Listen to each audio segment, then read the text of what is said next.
আজকে কিন্তু অনেক সকাল সকাল আমার ঘুমটা ভেঙে গেছে। আর আমার ঘুম ভাঙার সাথে সাথেই আমি ঘরের সবাইকে জাগিয়ে দিয়েছি। আমার ছোট উৎস, যে নাকি 9টার আগে ঘুম থেকেই উঠতো না, তাকেও আজকে সকাল 7টার মধ্যে আমি ঘুম থেকে ডেকে তুলেছি। আজকে সবাইকে এত সকাল সকাল ঘুম থেকে তুলে দিয়েছি তার একটাই কারণ, আমি যাচ্ছি আজকে বাপের বাড়ি। কালকে বাপের বাড়ি যাব বলে রাতের বেলায় সমস্ত কাজ টাজ গুছিয়ে কমপ্লিট করে রেখেছিলাম, যাতে সকাল সকাল একটু বাসা থেকে বের হতে পারি। কারণ বেলা বাড়ার সাথে সাথেই বাড়বে গরম, আর পড়বে রাস্তায় প্রচণ্ড জ্যাম। আর এই জ্যামের মধ্যে আর যাই হোক, ছোট বাচ্চা নিয়ে বাসা থেকে বের হওয়াটা সত্যিই অনেক কষ্টকর। তো সকালে বাসায় নাস্তা করতে গেলে একটু দেরি হয়ে যাবে, যার কারণে মোটামুটি রেডি টেডি হয়ে এখন চলে এসেছি নাস্তার দোকানে নাস্তা করার জন্য।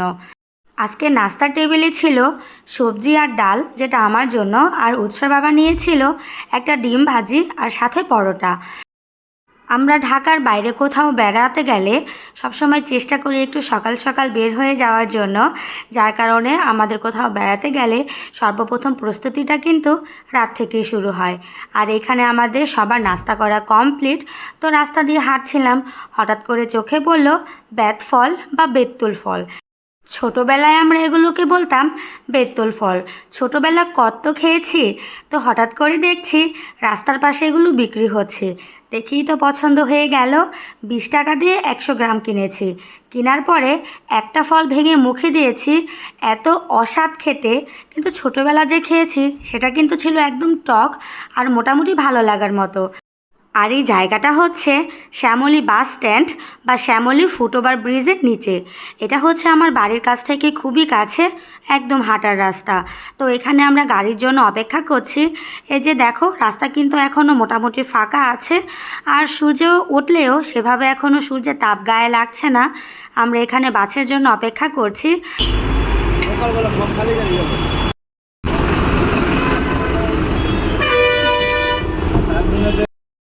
মোটামুটি আমাদের বাসের জন্য 10 মিনিট পর্যন্ত অপেক্ষা করতে হয়েছে। 10 মিনিট পরে একটা বাস পেয়েছি, তাও সিট একেবারেই নেই। বুঝলাম না এত সকালে এত লোকজন কোথায় যাচ্ছে। যাই হোক, সবারই হয়তো আমাদের মতোই থিওরি, সকাল সকাল বের হইলে কষ্ট কম হবে। আর সিট তো পেয়ে গেছি সবার শেষে। তো মোটামুটি শ্যামলী জায়গাটা পার হয়ে এখন আমরা গুলিস্তান নেমে গুলিস্তানের গাড়িতে উঠে গেছি। অনেকক্ষণ অপেক্ষায় থাকার পরে এই যে গাড়ি ছাড়লো। আর সত্যি বলছি, যখনই গাড়িটা ছাড়লো এতটা শান্তি লাগছে। আমাদের এই রাস্তাটা এত সুন্দর, এত চমৎকার একটা রাস্তা। যখনই আমি গাড়ি থেকে বসে বসে দৃশ্যগুলো দেখছিলাম, বাইরের ভিউগুলো দেখছিলাম, আমার মনে হচ্ছিল এই তো গ্রামের ভিতরে ঢুকে যাচ্ছি আস্তে আস্তে। শহরের কোলাহলমুক্ত আবার সেই গ্রামীণ পরিবেশ। গ্রামে ভীষণ শান্তি, ভীষণ নিরিবিলি, এত ভালো লাগে গ্রামীণ পরিবেশ। অনেক দিন শহরে থাকতে থাকতে হঠাৎ করে যখন একদিন গ্রামের উদ্দেশ্যে রওনা হই, সেটা হোক বাপের বাড়ি, সেটা হোক শ্বশুর বাড়ি, যেই শান্তিটা ভেতর থেকে আসে সেটা বলে বোঝাতে পারবো না। আস্তে আস্তে হলেও গাড়িটা চলছিল। 2 ঘন্টার রাস্তা পুরো 5 ঘন্টা লাগিয়ে দিয়েছে। বাসওয়ালাটা এত বিরক্তিকর ছিল, রাস্তায় রাস্তায় শুধু গাড়ি থামাচ্ছিল। বাইরের ভিউটা সুন্দর থাকলেও গাড়ির ভেতরে বসে থাকতে থাকতে সত্যিই আর ভালো লাগছিল না। আর উৎস এত বেশি যন্ত্রণা করছিল, আসলে সবাই এত বেশি বিরক্ত হয়ে যাচ্ছিলাম ড্রাইভারের ওপর।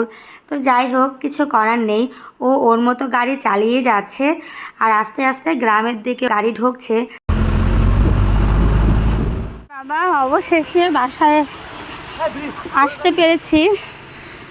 পাক্কা 5টা ঘন্টা সময় লাগলো ঢাকা থেকে শুধু মুন্সিগঞ্জ আসার জন্য, যেখানে 2 ঘন্টার রাস্তা। এত সকালে রওনা দিয়েছি আমরা বাড়ি থেকে, 8:30টার সময় বের হয়েছি। সেখানে এখন 12টার মতো বাজে। সরি, 8:30 না, 7:30টার সময় বের হয়েছি, সেখানে এখন 12টার মতো বাজে। মানে গুলিস্তান থেকে গাড়িতে ওঠার পরে ড্রাইভারের কথা কি বলবো, মানে ও এত স্লো গাড়ি চালাইছে যে 2 ঘন্টার জায়গা ও পুরা 5 ঘন্টা লাগাই দিছে। প্রচুর রোদ। তো ভাবছিলাম যে একটু সকাল সকাল যদি বের হইতে পারি তাহলে হয়তো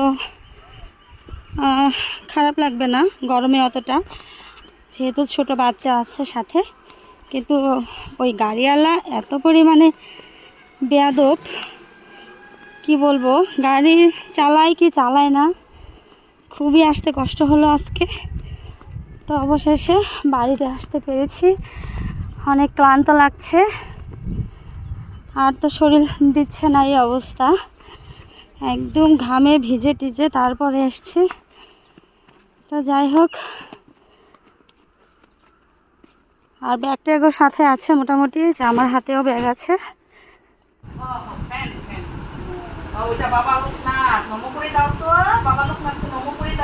বুঝছো কি বেশি গরম লাগছে বাবা?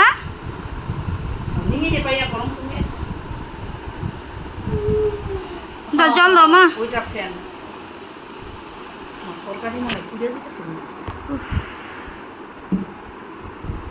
যাও আমি দিমনি উষার বাবারে বললাম শরবত বানাই দে। না না শরবত খাম না রে, জল খাই। কি রান দাও? বাঁধাকপি, রুই মাছ, অনেক কিছু রাঁধছো তো। ডাল আর কি ডাল? আর বড়া ভাজু। আম ডাল না? আর এটা দিয়া বড়া ভাজবা? কিসের বড়া মা? এই যে লাউ পাতার বড়া ভাজু। লাউ পাতার বড়া? আর এটা কার জন্য? ওটা আমার ভাইয়ের লিগে, আমার পুরানের লিগে। ডাল দিয়া আলু দিয়া কি রান্না করবো ওর জন্য? দিয়া আলু দিয়া ফুটামু আর ওই যে মাছের মাছ। বাহ, মিষ্টি কুমড়াটা তো সুন্দর। মিষ্টি কুমড়া তো না? গোপালের মিষ্টি কুমড়োটা খাও না আগে, আমি সম্পায় আর ওর কাছে খাবো। আমার একটা ঘরে পড়ে রয়েছে, মিষ্টি কুমড়াটা অনেক সুন্দর। আর সাথে মাছ ভাজা। তেল রাখো নাই? হয় নাই তো, মাছ কমপ্লিট হয় নাই তো। একটু তেল রাখো, ভালো লাগবো। বাড়িতে এসে স্নান টান করে একদম ফ্রেশ হয়ে গেছি। আর স্নান করার পরে সত্যি কথা বলতে কি এত বেশি ভালো লাগছে। গরম কিন্তু খুব একটা বেশি নেই, যেহেতু কালকে রাতের বেলা বৃষ্টি হয়েছিল বলল মা, তো খুব একটা খারাপ লাগছে না। আর স্নান টান করে তো আরও বেশি ভালো লাগছে। আজকে বাড়িতে আসার একটা উদ্দেশ্য হচ্ছে, আজকে আমাদের বাড়িতে বিশেষ কিছু গেস্ট আসবে, আর সেই গেস্ট আসবে বলে ঘরটাকে একটু সাজানোর চেষ্টা করা হচ্ছে। যার কারণে আমি ঢাকা থেকে নিয়ে এসেছিলাম হচ্ছে জানালার জন্য কিছু পর্দা নিয়ে এসেছিলাম। আর ঘরে যে ছোট ছোট টি টেবিলগুলো থাকে, তারপরে যে মিনি টেবিলগুলো থাকে, সেগুলোর জন্য কিছু ম্যাট কিনে এনেছি। তো কিনে আনার পরে সবাইকে দেখাচ্ছি বের করে কোনটা কেমন হলো। টি টেবিল ম্যাট কেমন আছে এটা? সুন্দর হয়েছে। আর এই যে একটা, ইসলামের দাম বেশি নেই, এটির দাম বেশি ছোটগুলা কই? আছে, একটা একটা করে দেখাচ্ছি। দুই কালারটা সুন্দর হয়েছে। দুইটাই সুন্দর হয়েছে, দুইটার দুইটা কথা colour ছিল, সুন্দর। দুইটাই সুন্দর। সুন্দর হয়েছে। এগুলো লিসার উপরে, কটনের উপরে। তাও তো উৎসরে লইয়া গরমের মধ্যে আমি কইতি সাহস, প্রথমে কইছি, এরপর আর সাহস উঠে নেই কইতি। আমি কি গরমের মধ্যে উৎসরে লইয়া বাইরে পারবো না? এটা দেখো, এটা হলো যে ছোট টেবিলের জন্য বলছিল না? হ্যাঁ, এটা ছোট টেবিল, হ্যাঁ, টেবিলের জন্য সুন্দর হয়েছে। ছোটর মধ্যে অনেক সুন্দর হয়েছে। সুন্দর হয়েছে না?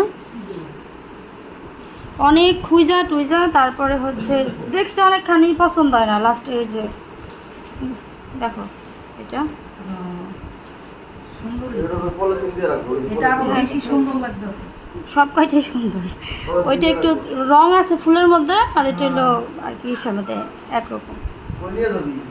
একটু মাঝখানে আর এই যে পর্দা বের করো, পর্দা লাগায়। দেখো পর্দা কেমন হয়েছে। তো চোখের পছন্দ অসাধারণ, অসাধারণ। সম্পাদ না কোনো লাল পছন্দ করে। কোন পছন্দ করে? হ্যাঁ, এটা দুজনে মিলা পছন্দ করছে, নিজে একলা ক্রেডিট লাল নিও না, ভালো লাগে ঘরের মধ্যে। নিজে একলা ক্রেডিট নিতেছে, দেখো না? তবে চোখের পছন্দ আছে। এই যে দেখো, পর্দা সবগুলিতে একই কালার, আর ফুলকি একটাই জিনিস। হ্যাঁ হ্যাঁ, পর্দাটা অসাধারণ আছে, অ্যাশ কালারের মধ্যে কিনছি। এটা এটা ঘরের মধ্যে অনেক স্ট্যান্ডার্ড লাগবে, সুন্দর হয়েছে পর্দাগুলা। আর হলো তোমার এই যে ম্যাটগুলার মধ্যে তুমি যখন টেবিলে পাতবা, খাবার টাবার দিবা, আমি জানি। বুঝছো, ওই যে নষ্ট টষ্ট হয়ে যাবে, দাগ টাগ বেরো, ওই জন্য আবার উপরে পলে আনছি। সুন্দর হয়েছে। দেখি আননে ভালো হয়েছে। এইটাই তো এগুলা তো খুঁজছে কিনা কিনা, এখানে আবার এগুলা নাই। এগুলা যাই আবার সেই মার্কেট পুরো সরকির মতো ঘুইরা আবার যাই এগুলা কিনছি। এরপরে পদ্মা নিয়ে আরেক কাহিনী হয়েছে। পদ্মা কিনতে গেছি এই 3200-3500 টাকা ওয়ান পিস একটা পদ্মা। 15-20 হাজার টাকার পদ্মায় যাবো 2 জামালার পদ্মা কিনতে। এত দামের মধ্যে এক্সপেন্সিভ নেওয়া যাবো না, একটু রিজনেবলের মধ্যে নিমো। পরে 4-5 দোকান ঘুইরা পরে যে লাস্টে 2 জনের মিলে যে এটা পছন্দ হয়েছে। নাইটি সুন্দর হয়েছে। মতো না করছে একটু আগে শিশি করছে তো, আর শিশি কি ক্লিয়ার হয় নাই? না, 2টা কইরা বড় পদ্মা, এগুলা 2টা করে হয়ে যাবে যথেষ্ট। বড় বড় পদ্মা। আমি 4টার কথা কইছিলাম এক জানালায়, পরে কয় যে না আপু এগুলা না, কয় এগুলা বড় পদ্মা। আর পর্দা সুন্দর হয়েছে না পর্দাগুলা? সুন্দর হয়েছে।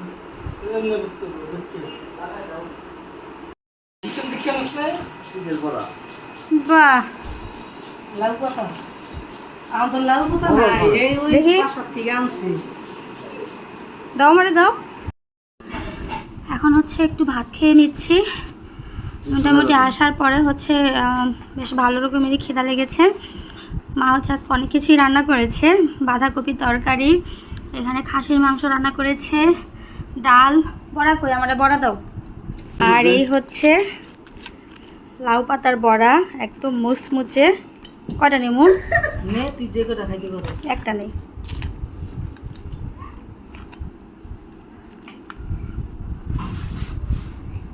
আরে এই সে মাছ। সারাদিন পরে এখন হচ্ছে 2টা ভাত নিয়ে বসেছি। আসলে খিদা লেগেছে কম, কিন্তু ক্লান্ত লাগছে বেশি। এত পরিমাণে ক্লান্ত লাগছে। বাসায় এসে স্নান টান করে ফ্রেশ হয়ে তারপরে হচ্ছে কিছু কিছু জিনিস এনেছিলাম ঘর সাজানোর জন্য, সেগুলো তোমাদের সাথে শেয়ার করেছি। আর ব্লগটাও মোটামুটি বড় হয়ে যাচ্ছে। ব্লগটা এখানেই শেষ করে দিচ্ছি। ধন্যবাদ তোমাদের।